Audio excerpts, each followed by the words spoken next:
తెలంగాణ ప్రాంతంలోని నల్లగొండ జిల్లాలో అత్యధిక పద్మశాలి కుటుంబాలు గల గ్రామం భూదాన్ పోచంపల్లి.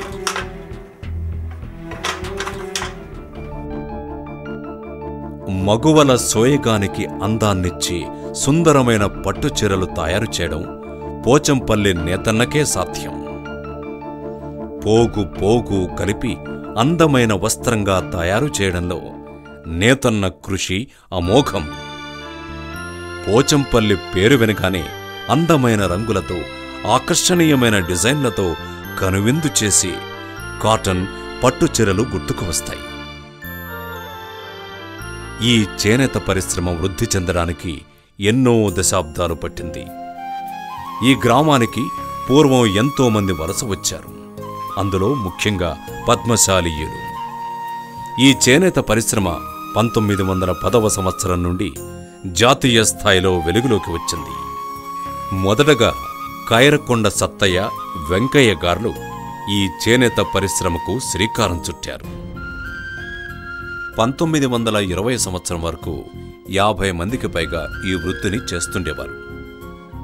అప్పుడు 20వ నెంబర్ దారంతో మాత్రమే రంగురంగుల గళ్లతో నిండి ఉండే రుమాళ్లను తయారు చేసేవారు.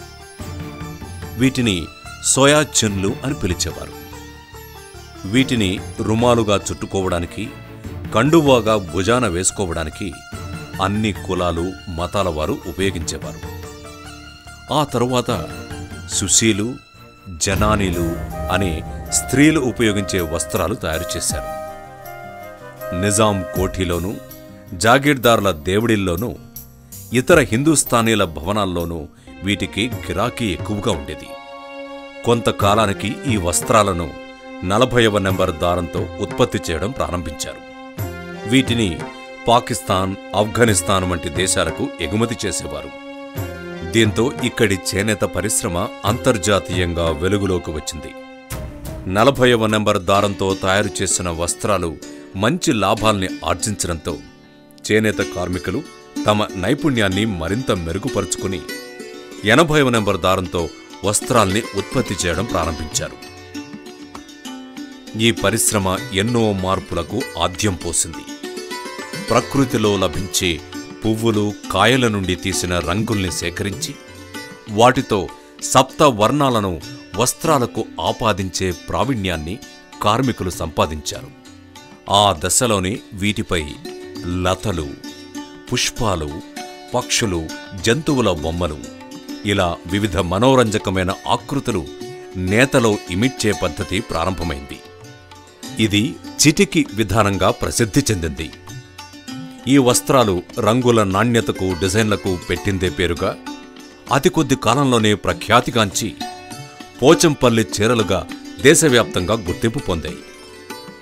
అదే సమయంలో పోచంపల్లి అనే పేరుతో మరో 1-2 గ్రామాలు ఉండడం వల్ల ఈ గ్రామం చీరల పోచంపల్లి పేరును సార్థకం చేసుకుంది. స్వాతంత్రోద్యమ పోరాటంలో జాతిపిత మహాత్మాగాంధీ విదేశీ వస్త్రాల్ని బహిష్కరించి స్వదేశీ వస్త్రాల్ని ధరించమని పిలుపునిచ్చి తానే స్వయంగా నూలు వడికి అందరికీ ఆదర్శప్రాయుడయ్యారు. ఈ పిలుపుతో నూలు వడికే రాట్నం స్వాతంత్ర పోరాటంలో అంతర్భాగమైంది. పోరాటానికి స్ఫూర్తినిచ్చిన రాట్నం 3 రంగుల జెండాలో జాతీయ చిహ్నమైంది. వ్యవసాయ రంగం దేశానికి వెన్నెముకైతే ఈ చేనేత రంగం గుండెకాయగా నిలిచింది. స్వాతంత్ర్యం వచ్చిన వెంటనే నాటి భారత తొలి ప్రధాని పండిట్ జవహర్లాల్ నెహ్రూ గారు బడుగు బలహీన వర్గాల అభివృద్ధి కోసం పంచవర్ష ప్రణాళికలో చేనేతకు అధిక ప్రాధాన్యత కల్పించారు. స్వాతంత్ర్య సమరయోధుడు, మంత్రి ఆచార్య కొండా లక్ష్మణ్ బాపూజీ కృషి ఫలితంగా రాష్ట్ర వ్యాప్తంగా చేనేత సహకార సంఘాలు ఏర్పడ్డాయి. అందులో భాగంగా కొయ్యలగూడెం చేనేత సహకార సంఘం 1950వ సంవత్సరంలో ఏర్పాటు చేయడం జరిగింది. ఈ సంఘం పోచంపల్లి గ్రామానికి దూరంగా ఉండడం వల్ల సకాలంలో నూలు, రంగులు, నేత కూలీలు అందక కార్మికులు ఇబ్బందులకు గురయ్యారు. దీనికి పరిష్కారంగా 11 అక్టోబర్ 1955వ సంవత్సరంలో పోచంపల్లి చేనేత సహకార సంఘాన్ని ప్రభుత్వ సహకారంతో ఏర్పాటు చేసుకున్నారు. ఈ సంఘం ద్వారా కార్మికులు తయారు చేసిన వస్త్రాలు విక్రయించడానికి వెసులుబాటు లభించింది. 1956వ సంవత్సరం వరకు 80వ నంబర్ దారంతో కాటన్ చీరలు ఉత్పత్తి చేసేవారు. అదే సంవత్సరంలో పోచంపల్లి చేనేత సహకార సంఘాన్ని ఆల్ ఇండియా హ్యాండ్లూమ్ బోర్డు అధ్యక్షురాలు శ్రీమతి కమలాబాయి చటోపాధ్యాయ మరియు ఆర్వి రావ్ మరియు దయారంగార్లు విచ్చేసి చీరల నైపుణ్యాన్ని చూసి అభినందించారు. వీటిని సిల్కు దారంతో నేస్తే మరింత ఆకర్షణీయంగా ఉంటాయని అభిప్రాయపడ్డారు.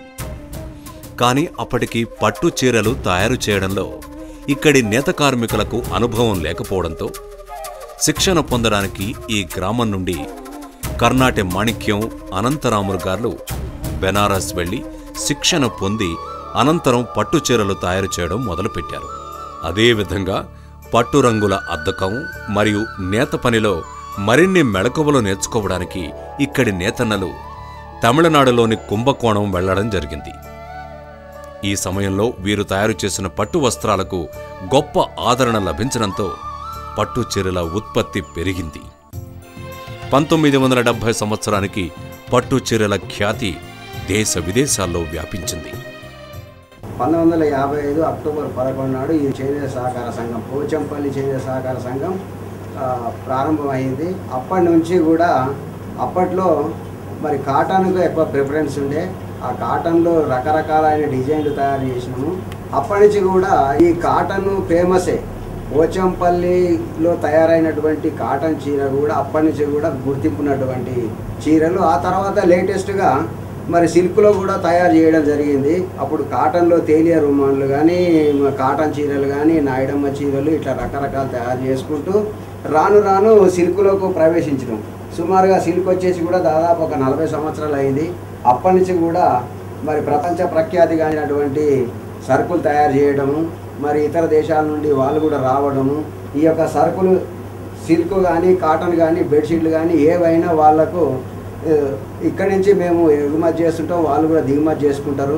సువర్ణమేకం బహుభూషణాని అంటే బంగారం ఒక్కటే గాని నగలు ఎన్నో రకాలు.